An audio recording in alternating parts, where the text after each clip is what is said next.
puissant. Cœur à cœur. Consolation, transformation. Cœur à cœur. Délivrance et joie. Cœur à cœur. Cœur à cœur. Voilà, bonjour à tous, bienvenue. Nous sommes aujourd'hui au temps des témoignages et nous recevons sur ce plateau la servante de Dieu, le pasteur Kessie Comtois, et avec elle nous allons vraiment ensemble découvrir la puissance de Dieu en action et le message de Dieu pour son Église encore aujourd'hui. Alors c'est avec une grande joie qu'aujourd'hui nous recevons pasteur Kessie Comtois. Bonjour pasteur Kessie. Merci pasteur parce que je suis ravie d'être ici pour proclamer la bonne nouvelle de Jésus-Christ. Amen. On est vraiment content de t'avoir. Alors, pasteur Kessie, je sais que dans ton histoire, Dieu, tu es passé par un moment sombre de ta vie et Dieu t'a ramené. Tu es morte 2 fois et Dieu t'a ramené 2 fois à la vie, 2 résurrections. Est-ce que tu peux nous raconter un peu ton histoire, ton témoignage avec Dieu? Tu sais, Dieu, notre Seigneur Jésus-Christ, il est merveilleux.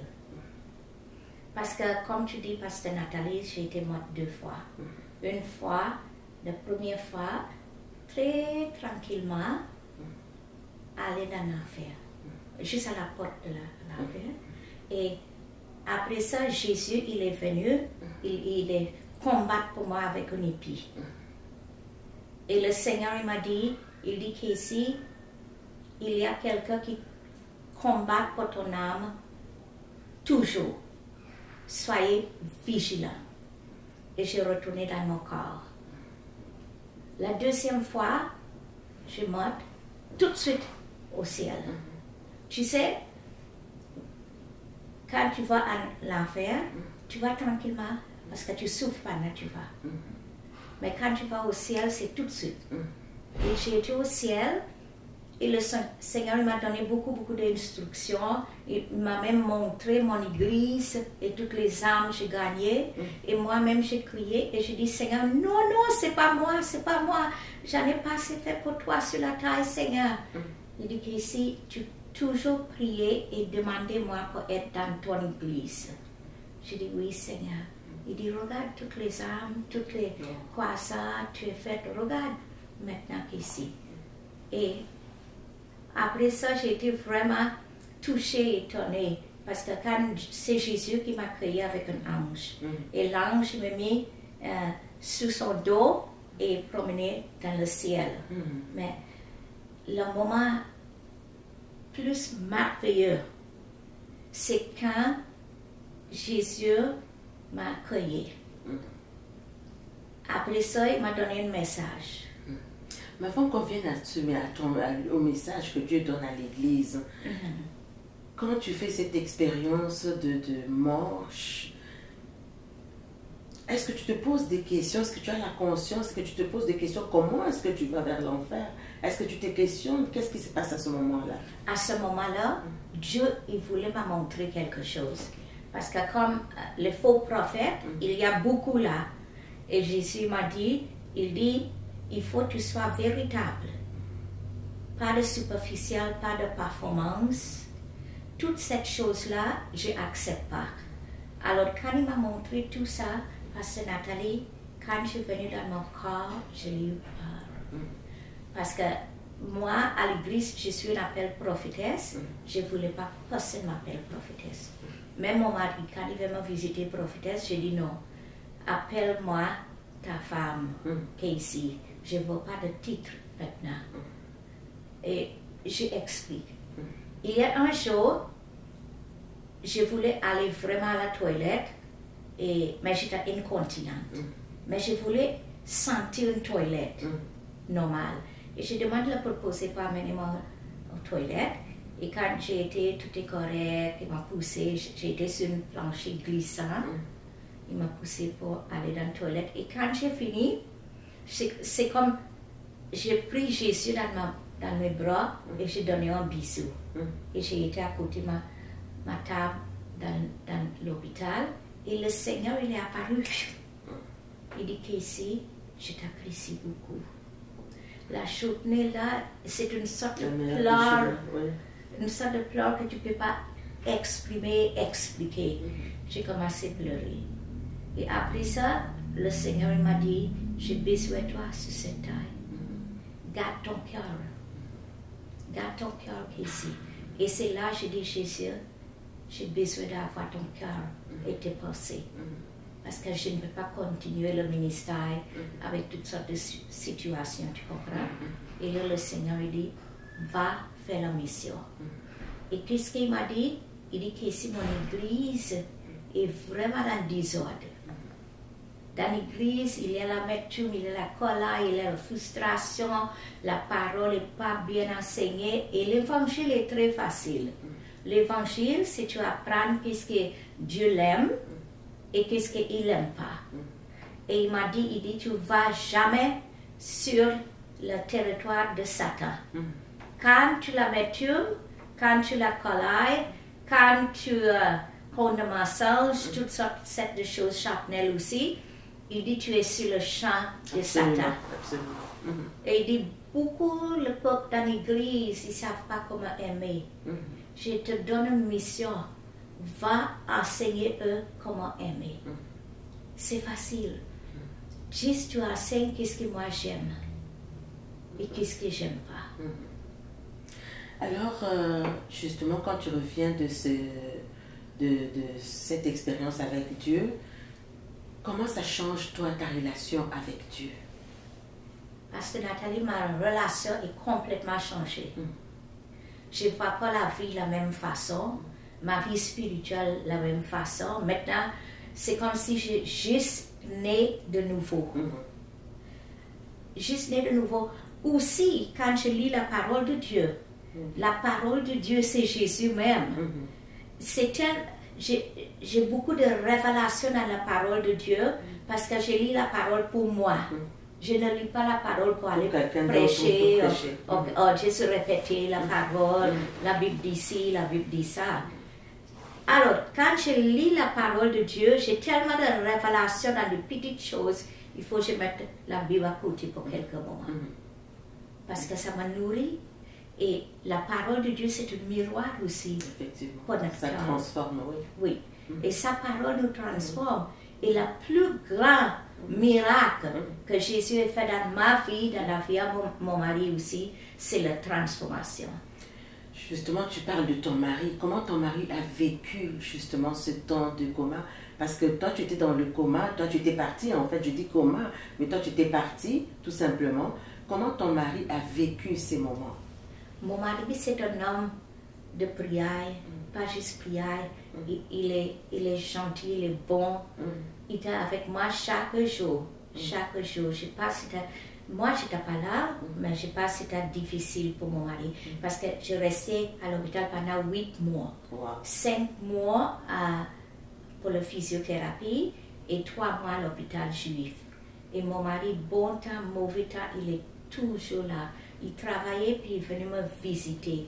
Puis il dit qu'ici, tu rappelles ça, ton père, mon père, il a toujours dit à Gilles, prends soin de ma fille parce qu'elle est la prunelle de mes yeux. Mais mon père, il ne connaissait pas de parole. Comme la parole de Dieu dit, nous sommes la prunelle de les yeux à Jésus. Amen. Et mon mari, quand il arrive, il dit tout de mots gentils, donnez-moi beaucoup l'affection. Même quand j'étais dans le coma, mon peau était très très sec. Il est venu puis il met de crème sur mon peau. Et je l'avais une infirmière, elle s'appelle Gail. Gail, I'm speaking about you today. She was a Christian. And dans mon coma, mon esprit est vivant. Oui. Et quand Dieu vient me visiter, on parle l'esprit à l'esprit. Ça, c'est important de le souligner. Oui. On parle l'esprit à l'esprit. Et c'est la raison pour laquelle il faut étudier la parole. Pas juste étudier, avoir des révélations dans la parole de Dieu pour ta propre vie. Puis après, tu vas enseigner les autres. Mais, pasteur Kessie, là, j'ai peut-être été directement au but. Étais-tu malade? Qu'est-ce qui s'est passé pour que tu tombes en coma comme ça? Qu'est-ce qui s'est passé? J'ai été faire une mission le mois d'août, j'ai été à Costa Rica. Ça, c'est 2017. Après Costa Rica, j'ai été en Haïti. Après à Haïti, j'ai été à Trinidad. Alors j'ai été dans 3 différentes places, mais j'ai été très en forme. J'ai vu tellement de miracles que Dieu a fait. Et un jour, je ne sentais pas trop bien. J'ai perdu connaissance aussi dans ma jambe. Alors, je voulais aller à la toilette et j'ai tombé. Et je restais là toute la journée. Parce que mon mari il est parti travailler.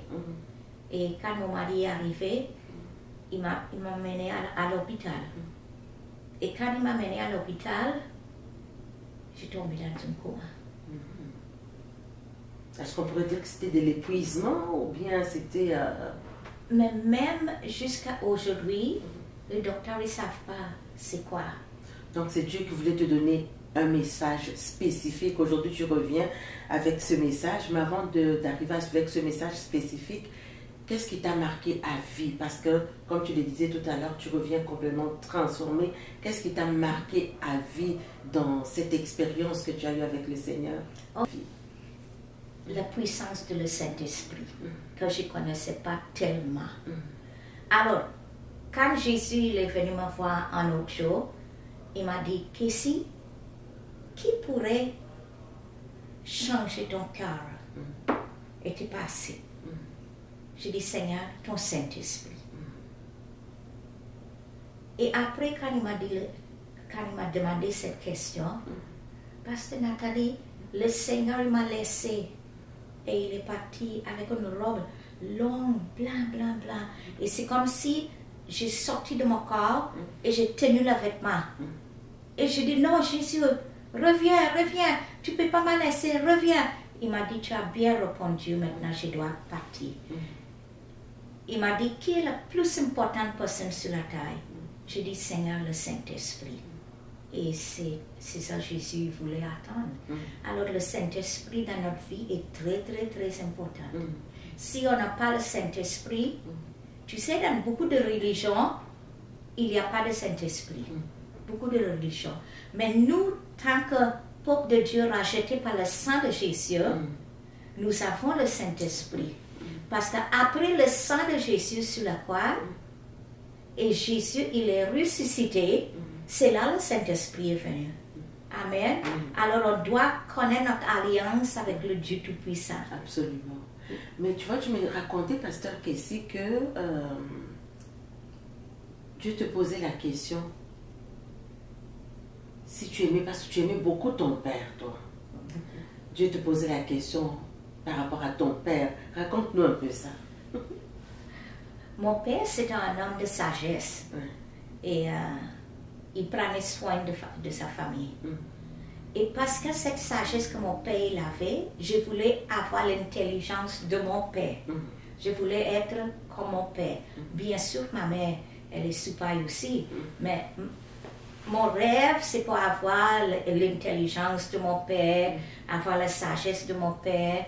J'ai venu ici au Canada, j'avais 17, 18 ans. Et j'ai dit à mon père, je n'étais pas chrétienne à cette époque.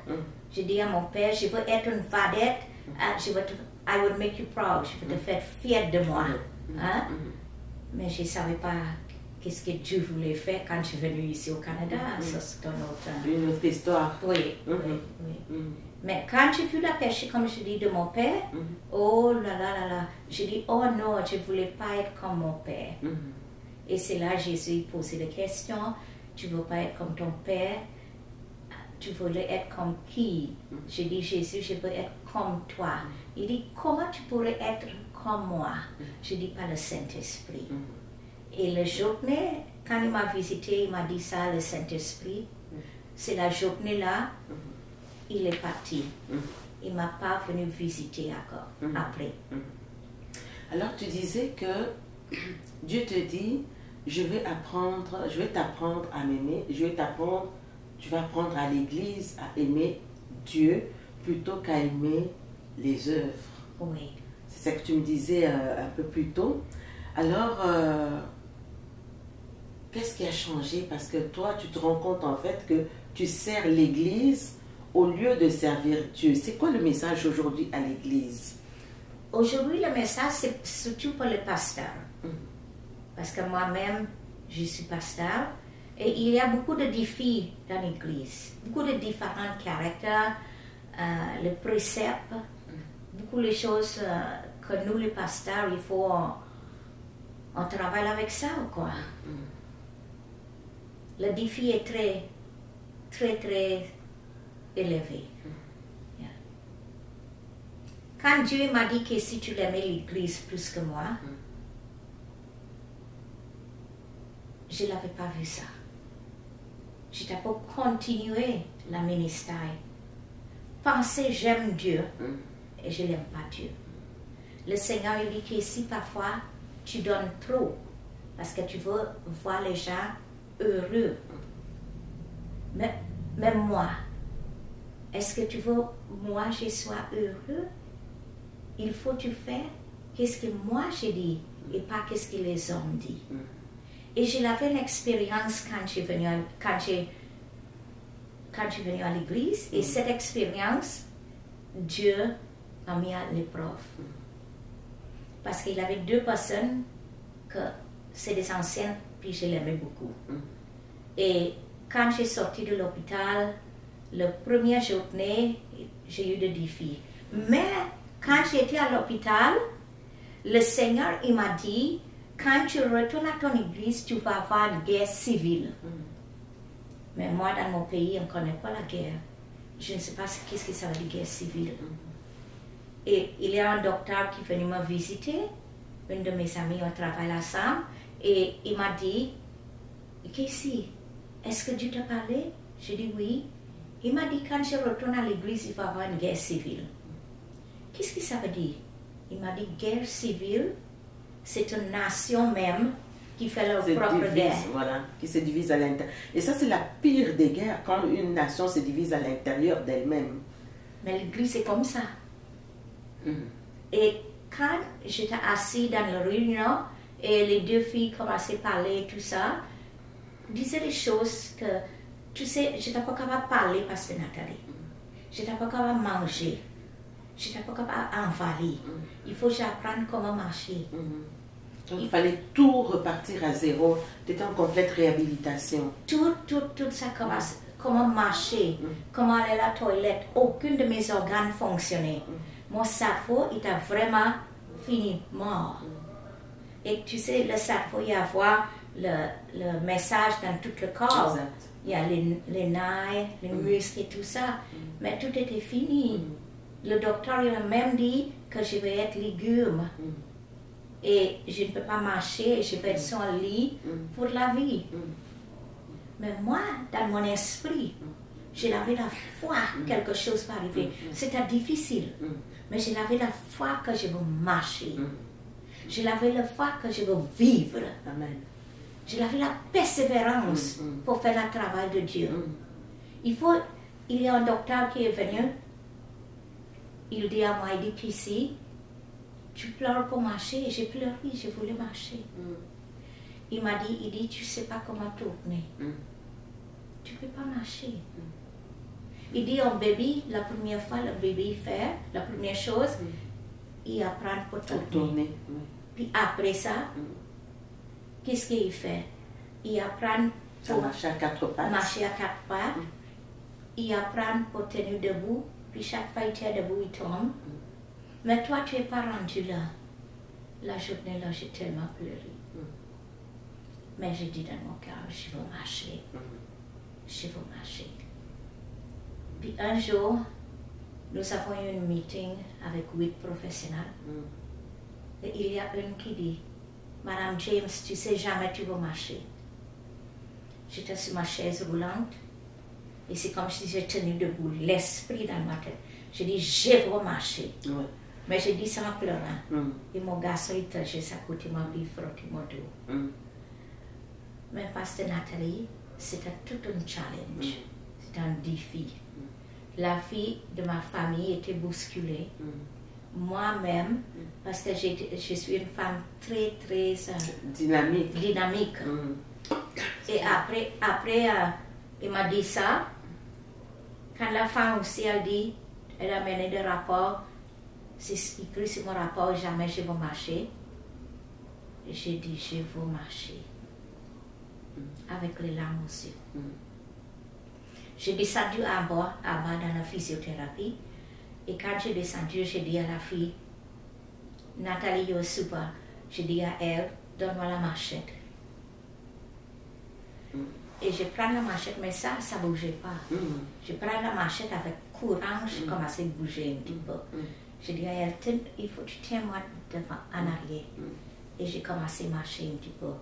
C'est de là, parce que Nathalie, tout est parti. C'est le courage et la persévérance. C'est ça, la foi, une foi persévérante. Oui, et la détermination. Et ça, j'aime bien ça, hein, pour ceux qui nous écoutent et qui passent ce genre d'épreuves, des choses difficiles. Peut-être ce n'est pas la maladie, peut-être c'est autre chose, de vraiment maintenir cette vie de foi. Et la foi, c'est la ferme assurance des choses que l'on espère, même si on ne les a pas vues, on espère, on a cette foi que Dieu le fera. Aujourd'hui, Pasteur Kessie, qu'est-ce que tu pourrais dire aux personnes qui se concentrent plus aux œuvres qu'à une véritable relation avec Dieu? Parce que ça existe aujourd'hui, de se concentrer plus dans les œuvres que dans la véritable relation. J'ai cet extrait avec Marthe et Marie. On voyait Marthe qui s'affairait dans le service, qui courait à gauche, qui courait à droite, alors que Jésus était dans la maison. Et on a vu Marie aller plutôt d'abord écouter ce qui était essentiel. La Bible dit que la bonne part qui ne lui sera jamais ôtée. Donc il peut arriver, faire du service, faire du ministère, c'est pas mauvais, c'est bien, mais sans Jésus, ça fait toute la différence. Qu'est-ce que tu pourrais dire aujourd'hui aux personnes qui travaillent, qui œuvrent, mais sans Jésus? Aujourd'hui, j'aimerais bien te dire, votre relation avec Jésus, c'est très, très important. Et le Saint-Esprit, c'est très important. Parce que l'Église, ce n'est pas nous, c'est à Jésus. Et il y a beaucoup de personnes qui font des burn-out à cause de ça aussi. Alors, ça serait intéressant d'en parler, hein, des pasteurs qui sont stressés. Oui. Qui font du burn-out, de la dépression. Oui, des pasteurs qui sont dépressifs. Il y a même des pasteurs qui suicident. Hein? Oui, carrément. Oui, parce que eux, c'est... Qu'est-ce qui arrive, Pasteur Nathalie? Tu veux tellement prendre soin de les brebis. Tu fais tout pour prendre soin de les brebis. Moi, j'ai fait des consultations pour eux. J'ai guérison, chassé les démons et tout ça. Et tout ça, ça prend beaucoup de temps dans notre mariage, premièrement, et dans ma vie aussi. Et c'est ça que j'ai fait ça avant. Partout dans le monde où je vais. Tu comprends? Mais est-ce que tu entretenais ta relation avec Jésus pendant ces temps-là? Est-ce que tu prenais vraiment du temps de qualité avec le Seigneur? Je prenais du temps de qualité, mais mon cœur, c'était plus pour aider les gens. C'est ça. C'est ça la différence. Et même quand les gens disent, c'est des brebis, va chercher des brebis, il y a dans l'église des boucs, hein? Tu comprends? Il y a des boucs de Jézabel, de serpentes, de chiens, de poisson. Tu comprends quand Jésus dit, jette pas tes perles au poisson. Est-ce que c'est vrai? Yeah. Et parfois, si ça c'est arrivé, ou si ça arrive, tu comprends? Alors, c'est très, très, très important de prendre pas ton temps pour prier pour la parole que tu veux donner, mais prendre le temps pour toi, pour ton cœur. Amen?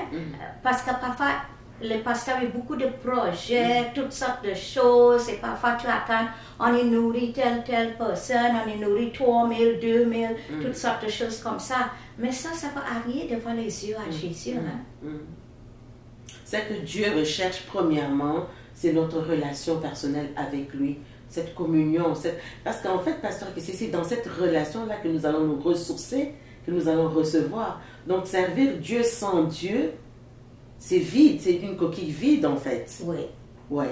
Mais comment aujourd'hui, parce que tu reviens transformé de ce coma, de cette expérience avec Dieu, comment aujourd'hui tu pourrais faire la différence pour expliquer à nos auditeurs entre une vraie transformation spirituelle et une transformation superficielle? Une transformation spirituelle, c'est parce que tu veux être connecté avec Dieu. Et superficiel, tu études la parole et tu vas prêcher la parole, mais la parole n'est pas appliquée à ta vie. C'est ça la différence, appliquer la parole. Parce que Jésus, même, il est la parole. Et ça prend le Saint-Esprit pour nous donner des révélations dans la parole de Dieu. Tout à fait. Et tu parlais tout à l'heure de division dans l'Église. Comment surmonter les divisions? Parce que la Bible dit qu'une maison qui est divisée contre elle-même ne peut pas subsister. C'est ça. Donc, comment faire aujourd'hui en tant qu'Église pour surmonter tous ces problèmes de division? On voit dans l'Église des divisions à gauche, à droite. Comment faire pour maintenir l'Église unie et surmonter toutes sortes de divisions qu'on voit aujourd'hui? Est-ce que tu peux nous parler un peu des divisions dans l'Église? Bien sûr. Tu sais, parce que Nathalie, les gens, ils aiment se promener. Parce qu'ils n'ont pas le sens de famille. L'Église, c'est une famille spirituelle. Vrai ou faux? Oui, c'est tout à fait. C'est une famille spirituelle. Et si tu viens à l'église et tu viens juste pour regarder, parler, comment dire, calomnie, des choses comme ça, Dieu n'aime pas ça. Aussitôt on voit, il y a des situations à l'église, il faut aller faire des combats spirituels. Parce que l'ennemi, il aime ça, enlever notre focus sur notre relation avec Jésus. Et quand moi, je parle pour moi-même aussi, hein, quand une division arrive dans mon église, ça me dérange mentalement. Parce que tu vois, tu as tellement semé dans les gens-là, tellement semé, puis maintenant, ils quittent parce qu'ils aiment mieux une autre église. Mais qu'est-ce qui peut être la source de division? La source de division est superficielle. Oui. Des chrétiens mal affermis? Oui. Des chrétiens. Donc, en tant qu'Église, comment est-ce qu'on a interpellé par rapport à ça? C'est peut-être d'enseigner un peu plus? On donne de bons enseignements. Alors, qu'est-ce qui se passe De avec cette transformation. Donc, premièrement, faire du combat spirituel, comme tu as dit tout à l'heure. C'est vraiment un souci hein, de voir ces brebis-là aller à gauche et à droite. Et c'est vraiment grandir. C'est l'immaturité, en fait. Immaturité. Oui. Et comment l'Église peut surmonter, justement, ces divisions-là? Que doit faire l'Église justement pour surmonter ces divisions-là? À part le combat spirituel, est-ce qu'il y a d'autres choses qu'on peut faire? Oui, il faut être vraiment vigilant. Et tu sais, nous, notre Église, ce n'est pas une grande Église.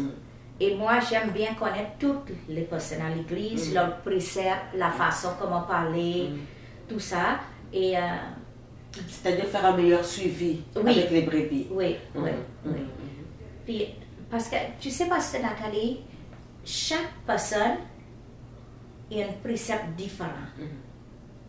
Et dans l'église, tant que pasteur, quand tu connais la façon dont la personne pense, tu peux aborder la personne. Par exemple, moi, dans notre église, si je peux dire dans notre église, nous avons des équipes. Ok? Et il y a une personne qui a un caractère, son caractère est vraiment bien pour corriger quelqu'un. Puis je veux prendre une coupe de brebis, puis je veux donner à elle. Je dis, tu veux prendre soin de cette brebis-là. Et elle prend vraiment soin de la brebis. Parce que elle prend vraiment soin, mais elle veut dire la vérité. Elle ne garde pas ça, laisse faire. Elle veut dire la vérité. La division, c'est grave, parce que Nathalie. Il faut que je dise ça, j'aime pas ça. J'aime pas du tout la division. Jésus, il n'aime pas la division. Et quand on fait la division comme ça, moi je passe le pasteur, il devrait faire un suivi avec leur brebis. Où tu viens? Et téléphoner le pasteur pour dire, il y a un de tes brebis ici. Est-ce qu'il y a quelque chose qui est arrivé?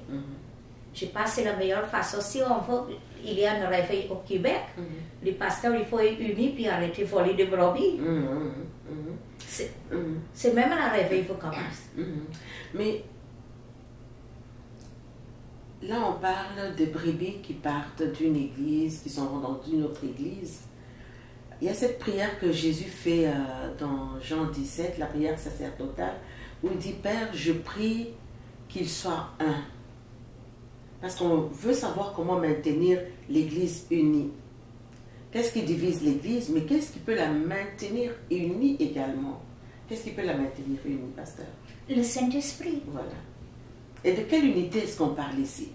On parle de l'unité de Jésus-Christ, Amen. par l'Esprit de Dieu, comme c'est écrit dans la livre d'Éphésiens. L'unité de la foi, Oui. l'unité de la parole, l'unité de l'esprit, l'unité dans l'amour. Et ça, c'est un véritable souci majeur aujourd'hui pour l'Église, c'est de garder l'Église maintenue justement dans cette unité, comment le Seigneur Jésus a prié, pour ne pas tomber dans des hérésies. Et toi, tu as dû te repentir. De quoi est-ce que tu t'es repenti, pasteur Kessie? Ça, c'est une question cœur à cœur, pasteur Kessie. Cœur à cœur, c'était quoi ton sujet de repentance avec le Mon Seigneur? sujet de repentance, c'est parce que je m'étais à l'église premièrement. Et j'ai prié, mais mon prière, c'est pour l'église. Tu comprends? Qu'est-ce que je pourrais dire aujourd'hui?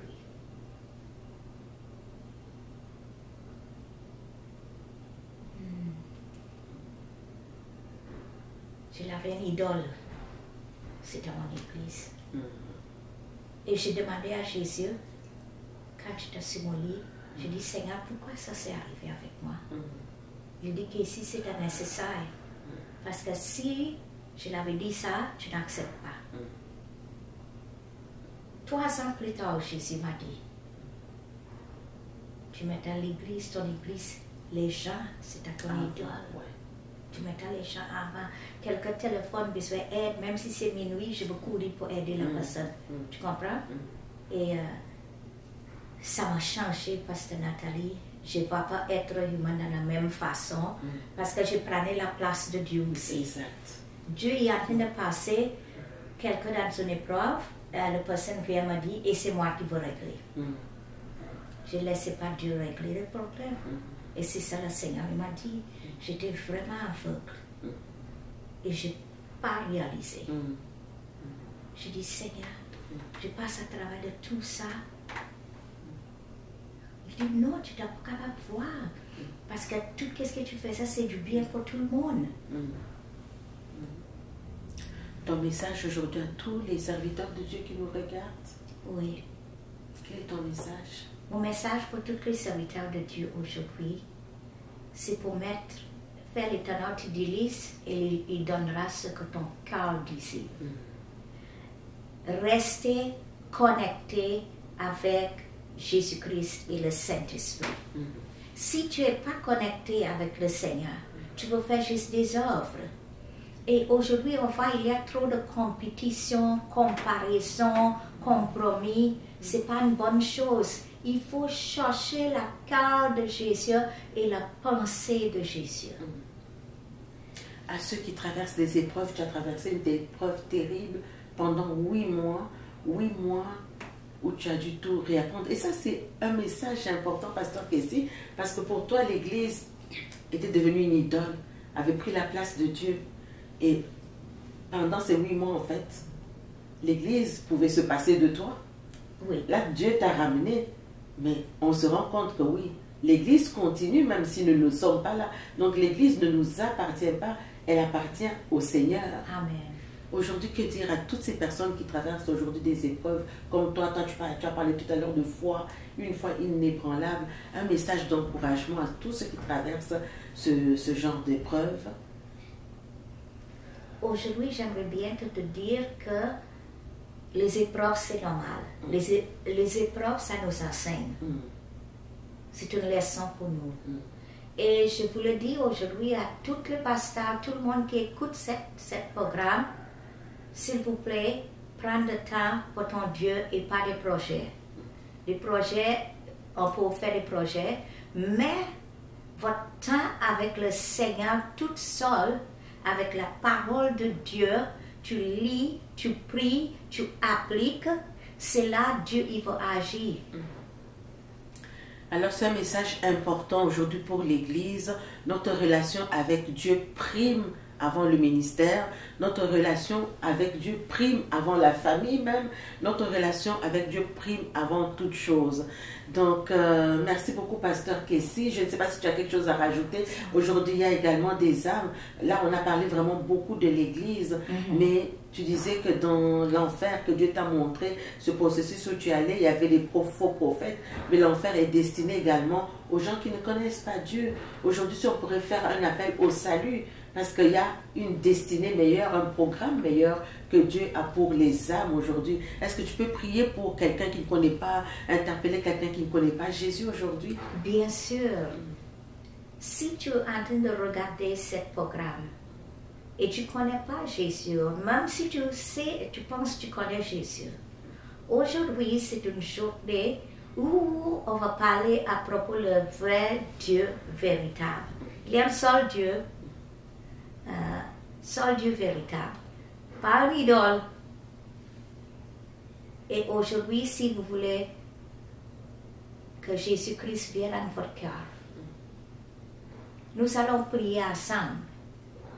Parce que Jésus, il aime sa création. Il est venu sur cette terre comme un créateur, marcher sur cette terre pour nous sauver. Il est mort sur la croix. Son sang qui est versé, c'est l'amour qui a coulé à travers de son sang. Il est ressuscité pour nous donner la souffle de la vie de Dieu. Alors, aujourd'hui, nous allons prier si tu as besoin de Jésus dans ton cœur. Le seul Dieu véritable. Père éternel, nous venons devant toi à travers de ton Fils Jésus-Christ. Et Seigneur, tu vois ton peuple qui a soifé de toi, soifé de connaître Dieu. Je te demande maintenant, Jésus, de venir dans notre cœur, dans notre âme, dans notre esprit.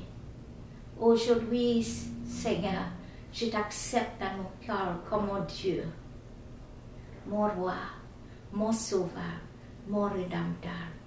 Merci Jésus, tu es là pour nous. Merci Saint-Esprit, tu peux nous enseigner comment agir maintenant.